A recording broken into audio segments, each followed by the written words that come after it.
chaos hits a city, most people think only of escape. They picture highways jammed with cars, fuel tanks empty, and panicked crowds fighting over the same narrow exits. Preppers especially cling to the idea of a distant cabin or remote bug-out location as the only answer to collapse. But what if the most disaster-proof place you could ever choose is not miles away in the wilderness, but hidden in plain sight inside your own urban area? What if the safest, most resilient, most resource-rich stronghold is a place almost nobody thinks about, even though it quietly keeps your entire city alive? Before we go deep into this, if you're serious about survival when darkness falls and systems fail, subscribe now and stay with those who prepare for what others deny. Hit like, share this with someone you care about, and use the comments to test your mindset.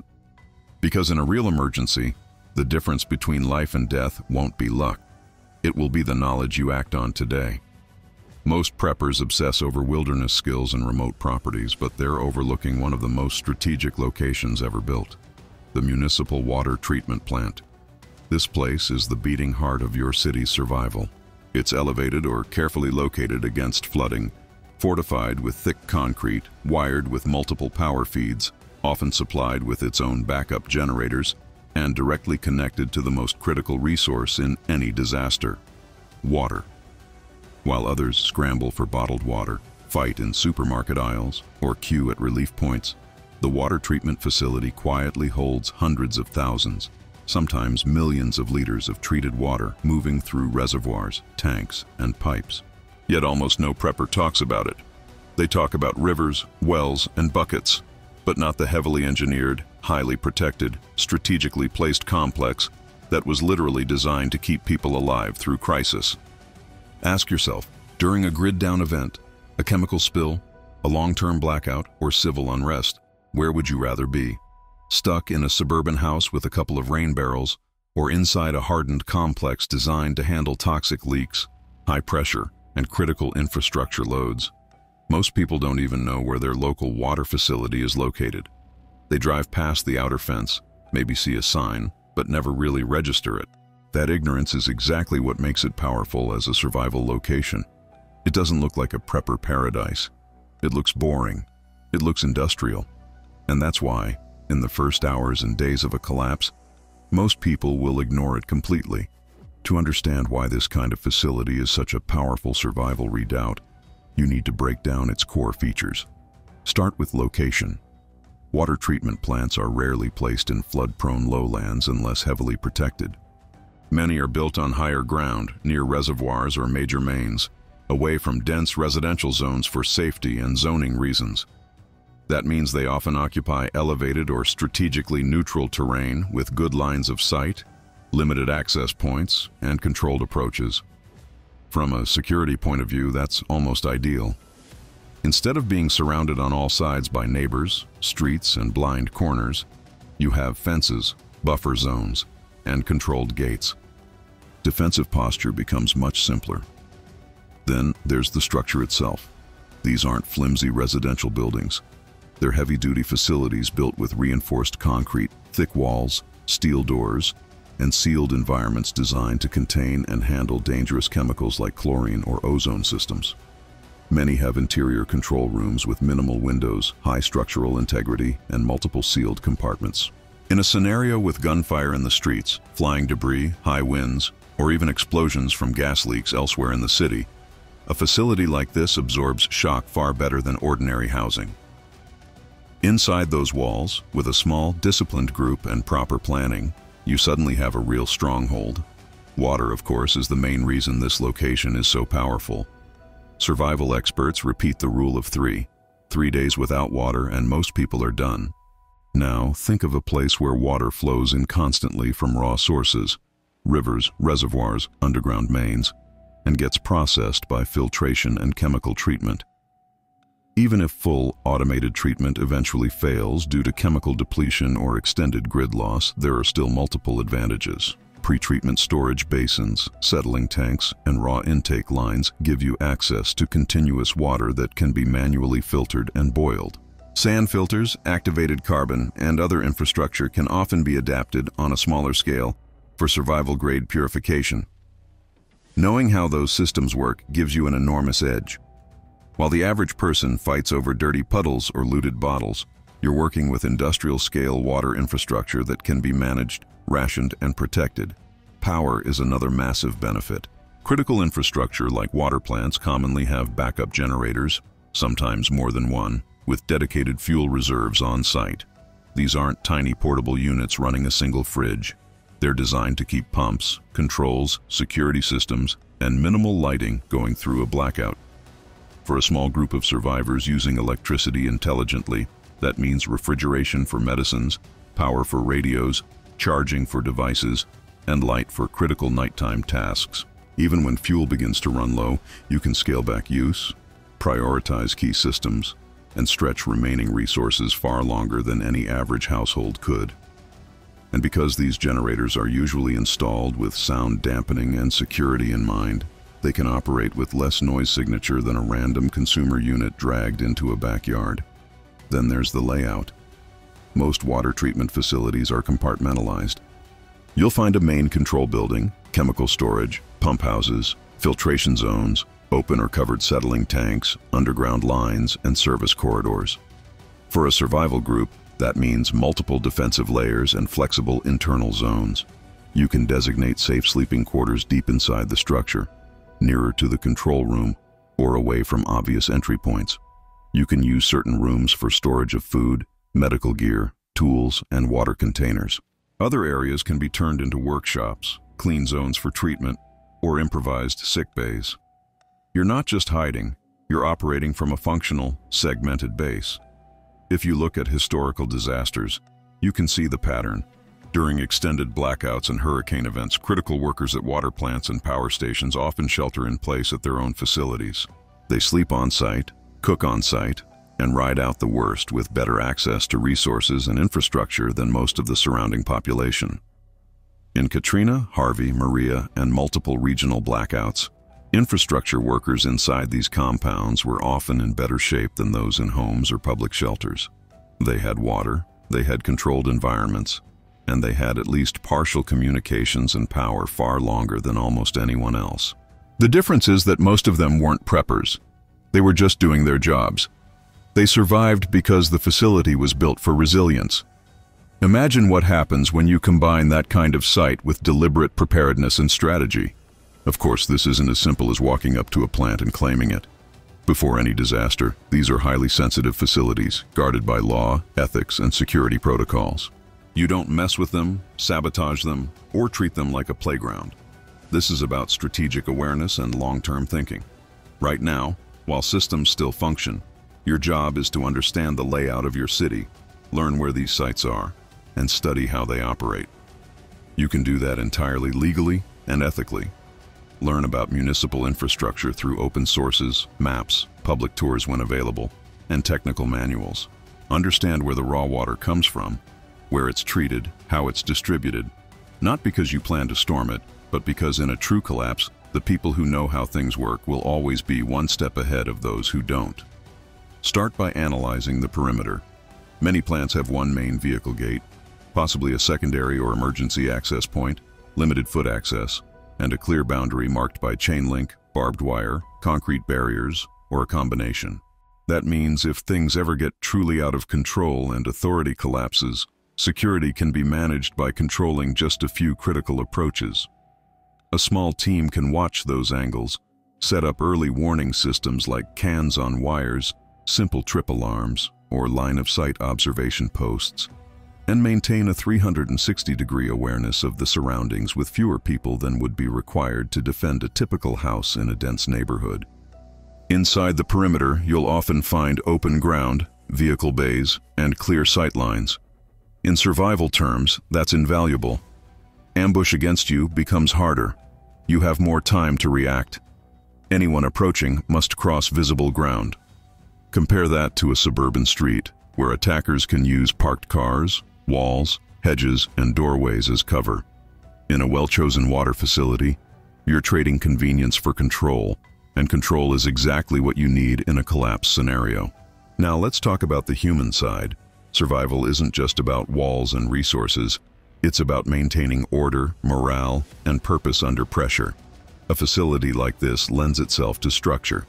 You can assign roles, one person on watch rotation, another handling water management and purification, another focused on food, another on repairs or power systems, and another on communication and medical readiness. You can run the shelter like a small, disciplined outpost rather than a chaotic group of scattered individuals. That discipline prevents internal breakdown, which is what kills many groups before the outside world ever reaches them. Speaking of food, this is where a lot of preppers underestimate urban survival. They assume that if they're near a big facility, they're cut off from gardens, hunting, or foraging. But look closely. Many water plants sit near reservoirs, rivers, or semi-rural edges of the city.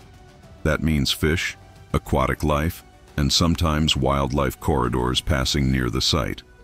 Even in more dense environments, you're still closer to warehouse districts, industrial food storage, vending suppliers, or distribution centers than anyone out in the woods. A well-organized team can conduct quiet, carefully planned supply runs, always returning to a secure, fortified base.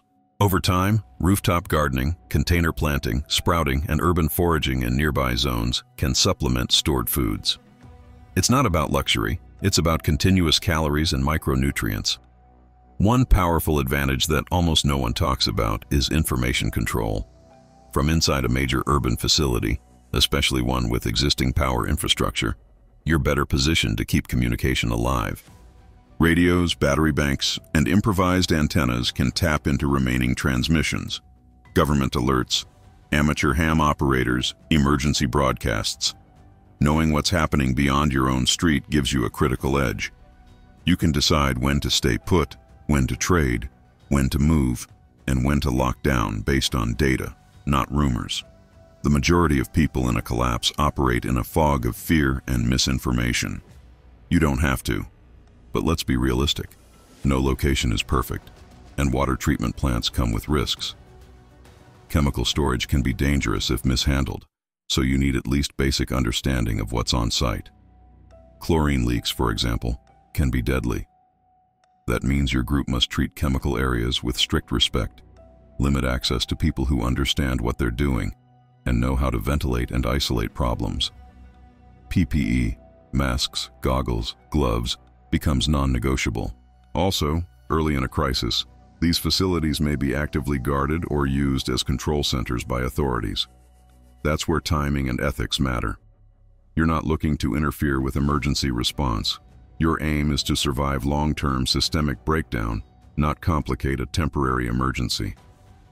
So how do you integrate this knowledge into your preparedness plan right now, without doing anything reckless? First, map your city's critical water infrastructure, treatment plants, major reservoirs, pumping stations, water towers. Get a sense of distances, topography, and access routes. Second, train your skills around what such a site would demand: water testing and filtration, basic generator operation and fuel management, electrical safety, structural safety, radio communication, and small team coordination.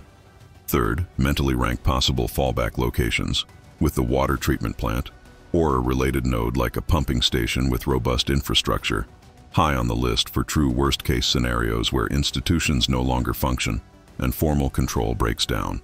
Alongside that, sharpen your urban movement tactics. A location is useless if you can't reach it. Practice navigating your city on foot, quietly, without drawing attention. Learn alternate routes that avoid main roads, choke points, and high-risk zones like malls, hospitals, and government buildings, which will become magnets for crowds and conflict. Know how long it takes to walk from your home, workplace, or primary bug-in location to the water plant using multiple paths. The day something critical happens is not the day to be reading a map for the first time. More than anything, shift your mindset away from the simplistic formula of city equals death, wilderness equals safety. History doesn't support that belief. People have survived wars, sieges, and long-term breakdowns in fortified urban infrastructure many times. In some conflicts, factories, hospitals, and infrastructure hubs became the last refuge of civilians when residential areas were shelled into oblivion. Those strong points had water, power, thick walls, and sometimes even their own microeconomies. The wilderness, by contrast, can be brutally unforgiving. Food is scarce, exposure is constant, injuries become fatal, and isolated cabins are highly vulnerable once discovered. You also have to understand crowd psychology.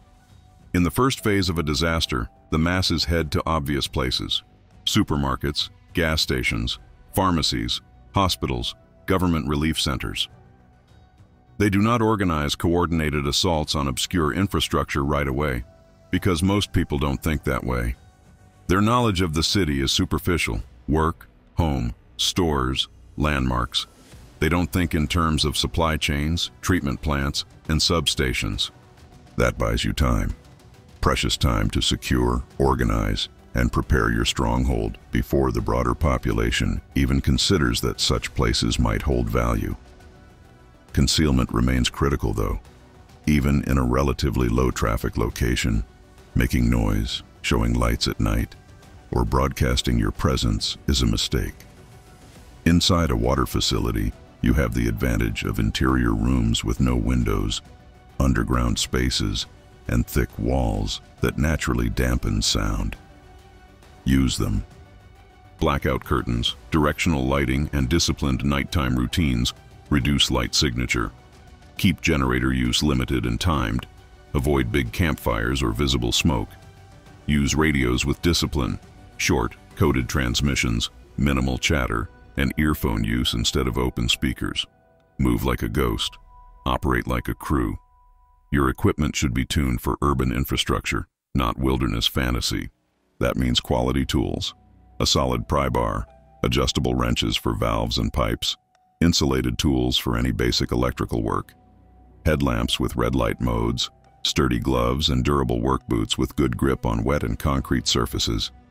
Clothing should blend into an industrial environment. Neutral colors. No flashy tactical gear screaming, "I have resources." If someone sees you near such a facility, you want them to assume you're a worker or contractor, not a prepper with a stocked backpack. Medical preparedness gains a huge boost in a place like this, too. With cleaner water, better shelter, and controlled environments, you can prevent infection, maintain hygiene, and treat wounds with a far higher success rate than someone camped in the open. Set up a dedicated medical station with antiseptics, bandages, splints, basic medications, and whatever antibiotics or chronic meds your group needs. Sanitation can be organized around existing restrooms and drains, using gravity and careful water management to maintain cleanliness while minimizing contamination.